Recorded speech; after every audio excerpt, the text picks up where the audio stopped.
Olá pessoal, tudo bem? Hoje nossa aula será sobre cromossomo. Porém, para a gente poder conversar um pouco sobre cromossomos, a gente tem que lembrar algumas informações sobre a célula, né? E o que seria a célula? Uma forma simples de defini-la, ela é a menor unidade estrutural e funcional do ser vivo. Sem a célula, os indivíduos eles não conseguiriam, né, propriamente dito, digamos, ter a vida, nem se desenvolver, né? Nem sequer criar descendentes, até porque para a reprodução a gente sabe que precisa, né, sexuada de dois gametas, né, masculino e feminino. A célula em si ela é formada por inúmeras organelas que têm várias funções distintas dentro dela, né? Mas para a gente hoje a mais importante que a gente vai dar ênfase é em relação ao núcleo da célula, porque é através dele que a informação genética, né, ela está lá, ela está guardada. Toda a característica, todo o DNA, de modo geral, ele está guardado no núcleo celular, né? Como diz aqui, ele é responsável em conter as informações genéticas dos seres vivos, certo? E o núcleo, quando a gente estudou sobre célula, o núcleo ele é característico de quem?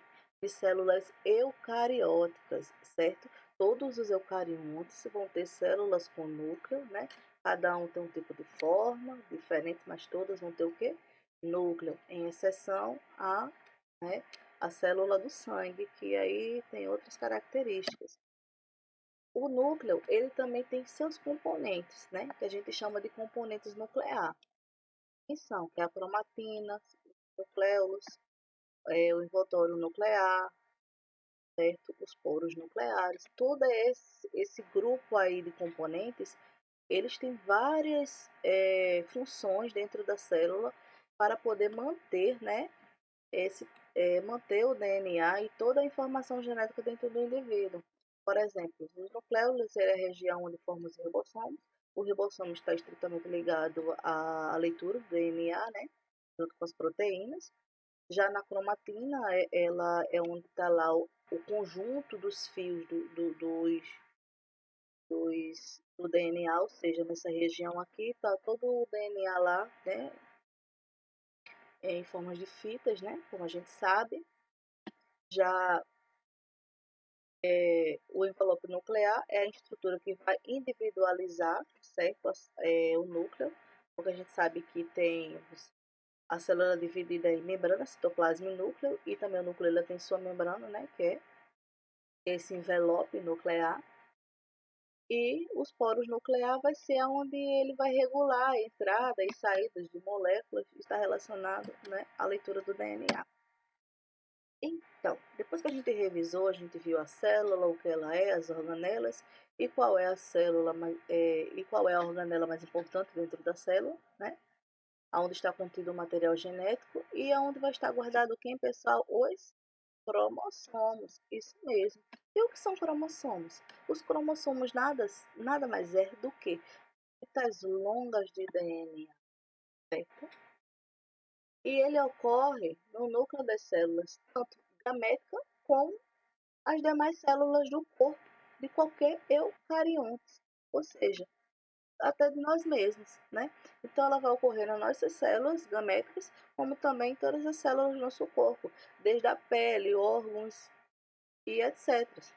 E elas são responsáveis em carregar toda a informação necessária para a célula, certo? Crescer, desenvolver e reproduzir. Quem é responsável por essas funções? Quem? Os cromossomos, certo? E cada cromossomo ele vai conter milhares de genes. Então vamos lá revisar rapidinho. Os cromossomos eles estão contidos dentro de que organela celular? Do núcleo, certo? E o que são cromossomos? São fitas longas de DNA. Elas, os cromossomos ele vai ocorrer tanto nas células gaméticas como nas demais células do corpo dos eucariontes. E esses cromossomos eles são responsáveis em carregar toda a informação que essa célula vai precisar para crescer, desenvolver e reproduzir. Aí você pergunta, como assim, professora, reproduzir? Esse tipo de reprodução está relacionado à divisão celular. E lá na frente a gente vai ver, quando a gente vai estudando meiose, né? Mitose e meiose, ok? E o cromossomo, ele é formado de milhares de genes, né? Ou seja, o nosso DNA, né, o cromossomo é extremamente DNA, ele vai conter milhares de genes que são genes que vai estar lá alocando essas informações, né, dentro desse cromossomo. Então, aqui de um modo bem geral, para a gente analisar como é que ocorre o que a gente chama cromossomo, aqui nós temos a célula, dentro o núcleo, né? E dentro lá do núcleo, a gente vai ter o quê? Essa cromatina condensada. A gente viu que na cromatina era onde estavam que as fitas de DNA, né? Mas dependendo da situação, se ela vai se dividir ou não, essa cromatina ela vai estar condensada ou não, né? Então o que é que acontece? Quando ela tá aqui, ó, ela está condensada, né? A gente vai vendo ela se descondensando até a gente conseguir ver o que? A fita dupla de DNA, certo? Aqui, quando ela está nesse sentido, é porque ela está para fazer sua leitura. Depois, ela vai, né? Depois que faz toda a leitura, né? Ela vai se condensando, ela vai se agrupando aqui, ó. Ela vai se associando às estonas e vai se enovelando, enovelando, enovelando, até ter essa estrutura aqui, ó, de um cromossomo, tá? Então, quando a gente vê um cromossomo, ele, ele, ele nada mais é do que aquela fita extensa de DNA.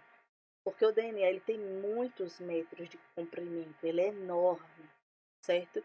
Então, como é que ele iria caber dentro da célula? Ele é algo que é muito grande em relação, né? Essa fita ela é enorme. Então, ele consegue estar dentro de uma célula extremamente invisível para nós, né? Só através do microscópio, por conta desse condicionamento. Quando ele se condiciona de uma forma, a gente chama de quê? De cromossomo. E o cromossomo nada mais é do que as fitas de DNA elas condensadas, né? Então, os cromossomos eles vão ocorrer aos pares, certo? Na maioria das células. Na maioria das células eles ocorrem aos pares e para cada cromossomo vai existir um do mesmo tamanho e do mesmo formato. Quando a gente tem cromossomos aos pares, que são do mesmo tamanho e do mesmo formato, chamamos eles de quê? De cromossomos o quê? Homólogos, ou seja, são iguais.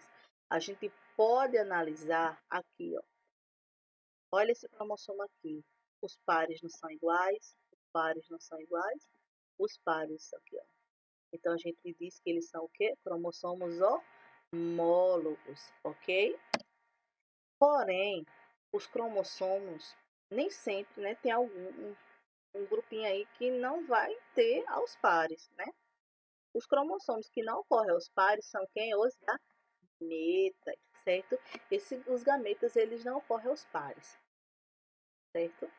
Por que eles não vão ocorrer aos pares? Vamos lá para o exemplo. E outra informação antes da gente ir para o exemplo. Eles têm apenas metade, certo? Das demais células do corpo. A gente vai ter uma referência aqui no exemplo de um humano, certo? Então vamos lá. No humano, ele vai possuir 46 cromossomos, né? Na maioria das células do seu corpo. Ou seja, tirando as células dos gametas, todas as células do nosso corpo vamos ter 46 cromossomos. E esses daqui, eles ocorrem aos pares, certo? Então, eles vão ocorrer o que? Aos pares, ok? Ocorre aos pares. Já as células do cromossomos, em relação às células gaméticas, elas vão ter apenas 23, certo? As células geram no seu corpo 46 e as células gaméticas, né, espermatozoide e óvulos, vão ter apenas o quê? 23, certo? Então, por que eles não têm células, na verdade, desculpa, porque ele não tem 46 cromossomos? Por que eles não têm? A gente vai entender aqui agora. Porque na hora da reprodução, vai juntar 23 gametas masculinos mais 23 gametas femininos. E após que tiver a fecundação, ou seja, né, o macho vai ofertar espermatozoide, a fêmea seu óvulo, cada um com 23. Quando esses gametas se unirem, a gente tem a fecundação, certo? E quando tem a fecundação, depois da fecundação forma o quê? O zigoto. E no zigoto ele vai restabelecer essa quantidade de cromossomos. O indivíduo ele vai ter o quê? 46. Porém, desses 46 ele tem 23 da mãe e 23 do pai. Por isso que os gametas eles não ocorrem aos pares, porque o seu par vai se unir aonde, gente? Na fecundação, quando houver, certo? Essa união entre os gametas, certo? Então, voltando novamente, os cromossomos, os gametas, né, sexuais, os cromossomos, eles não vai ocorrer aos pares, certo? Os gametas, eles não têm 46, ele tem apenas 23. Por quê? Porque primeiro eles não ocorrem aos pares, eles são reproduzidos, a gente vai ver lá quando tiver divisão celular, vai ter apenas um cromossomo com 23, e ele só vai se restabelecer a quantidade total normal para o humano, que é 46, quando houver o que? A reprodução que? Sexuada. Quando o indivíduo doar o espermatozoide, o homem vai doar 23 e a fêmea vai durar mais 23. No total do final dessa reprodução vai contar o que? 46. O filho herdando metade do pai e herdando metade da mãe, certo? Então, pessoal, ficamos por aqui. Qualquer dúvida, me procura lá no grupo, certo? E a gente vai se comunicando. Beijos e até a próxima.